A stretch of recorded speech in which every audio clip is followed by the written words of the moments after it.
Vidarbha express बुलेटिनमध्ये स्वागत आहे आणि पहिली बातमी आहे नागपूरची.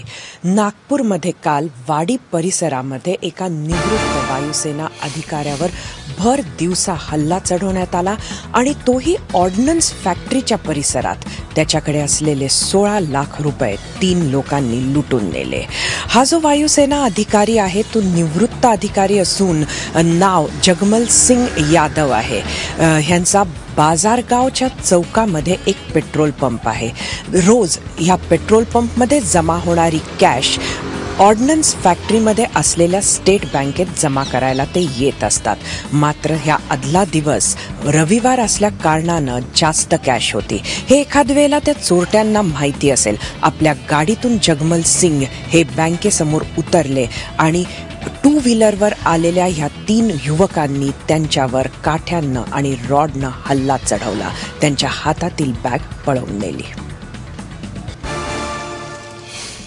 गोंदिया येथील गंगाबाई शासकीय स्त्री रुग्णालयामध्ये गेल्या 15 दिवसामध्ये 18 नवजात बालकांचा मृत्यू झाला. 1.5 महिन्याचे आकडे सुद्धा बघितले तर जवळजवळ 43 नवजात बालकांचा मृत्यू झाल्याची माहिती समोर येते.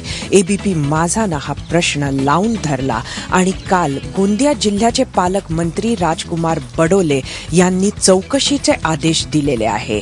वैद्यकीय संचालक याची चौकशी करणार आहे. याचा अहवाल सुद्धा मागितलेला आहे आणि जर का कोणी दोषी आढळलं तर कारवाई केल्या जाईल असं सुद्धा बडोले यांनी सांगितलं आहे. आज बडोले या रुग्णालयाला भेट सुद्धा देणार आहेत.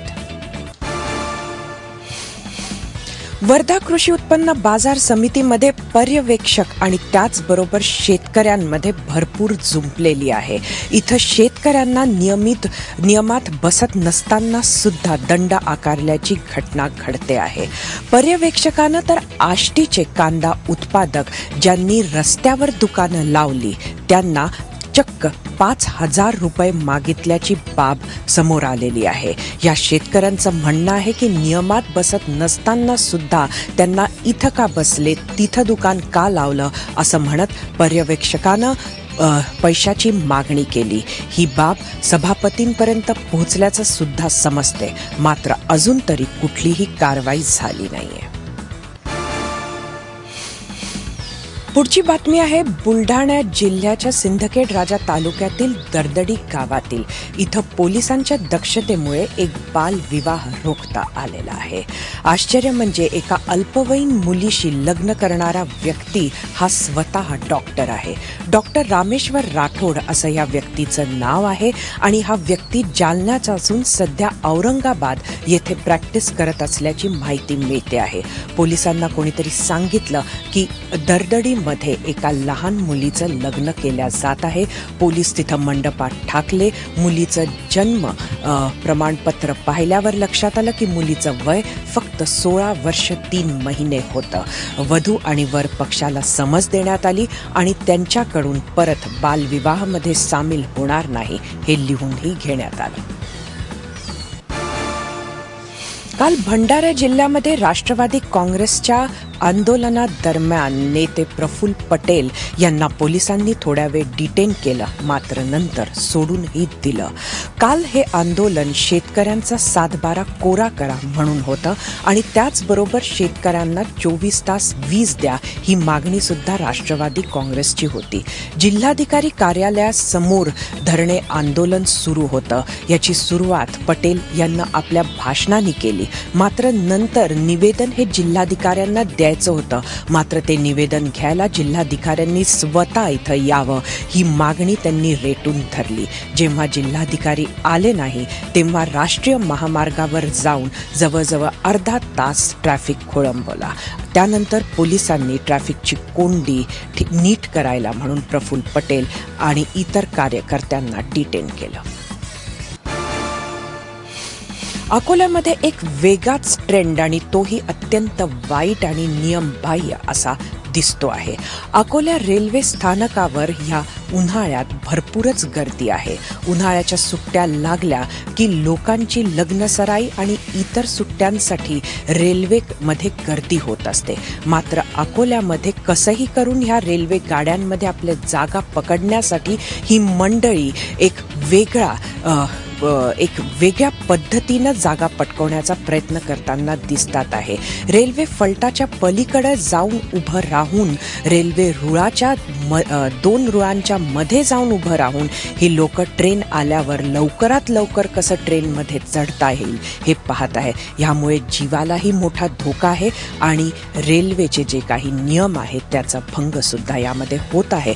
मात्र हे रोज होत असलं, लोकांच्या जीवाशी असा खेळ रोज जरी होत असला तरी रेल्वे प्रशासन आणि रेल्वे पोलीस मात्र इथे झोपलेले आहेत. विदर्भामध्ये घरफोडीचे सत्र हे सुरूच आहे. नुकतीच केस जी आहे ती वर्ध्यातील कारंजा येथील आहे. इथं अन्नराज गायकवाड यांच्या घरात भर दिवसा घरफोडी होऊन जवळजवळ 8 लाखाचा माल हा चोरांनी लंपास केलेला आहे. अन्नराज गायकवाड हे त्यांच्या परिवारासह सकाळी लग्नाला गेले होते. सायंकाळी वापस आले तर लक्षात आलं की घरामध्ये चोरी झालेली आहे. घराच्या मागच्या दरवाजानं हे चोरटे आत आल्याचं समजते. ताडोबा अंधारी व्याघ्र प्रकल्पाच्या आत असलेल्या रान तलोदी गावामध्ये काल जोरदार आग लागली. या छोट्याशा गावातील 37 घरे आणि 11 गोठे हे जळून यामध्ये खाक झाले. एका दुकानाच्या बाजूला असलेल्या पोलमध्ये शॉर्ट सर्किट झाल्याचं समजते आणि तिथून लागलेली आग ही गावामध्ये जोरदार पसरली. यामध्ये शेळ्या, वासरे यांचं सुद्धा मोठ्या प्रमाणामध्ये नुकसान झाल्याचं कळतंय. गडचिरोलीच्या वन खात्यामध्ये खळबळ माजली आहे, कारण लाचलुचपत प्रतिबंधक खात्यानं थेट RFO भगवान अतराम यांनाच अटक केल्याचं समजते. भगवान अतराम यांचे जे काही ज्ञात स्रोत आहेत उत्पन्नाचे, त्यापेक्षा अधिकची संपत्ती त्यांच्याकडे सापडल्याचं समजते. अतराम यांच्याकडे अशा पद्धतीची मालमत्ता आहे ह्याची तक्रारच कोणीतरी लाचलुचपत खात्याकडे केली होती. या तक्रारीची पहिले गुप्त चौकशी करण्यात आली. त्यामध्ये तथ्य असल्याचं आढळून आल्यानंतर उघड तपास सुद्धा झाला होता आणि त्यानंतर ही कारवाई करण्यात आल्याचं समजते. मात्र यामुळे वन खात्यामध्ये मात्र भरपूरच खळबळ माजली आहे. आजच्या बुलेटिनची शेवटची बातमी आहे वर्धेची आणि ही बातमी विद्यार्थ्यांसाठी फारच गोड आहे. येत्या 30 जूनला इथं बजाज इन्स्टिट्यूट ऑफ टेक्नॉलॉजीचं उद्घाटन होणार आहे. पद्मभूषण तरुण दास जे CIIचे पूर्व चीफ मेंटॉर राहिलेले आहेत ते हे उद्घाटन करणार आहेत. इथं ज्या विद्यार्थ्यांना सिव्हिल, मेकॅनिकल, इलेक्ट्रिकल आणि कम्प्युटर इंजिनिअरिंग करायचं असेल त्यांना सुरुवातीला इथं वाव आहे. ह्या 4ही कोर्समध्ये 60 सीट्स इथे पहिल्यांदा सुरू केल्या जाणार आहेत.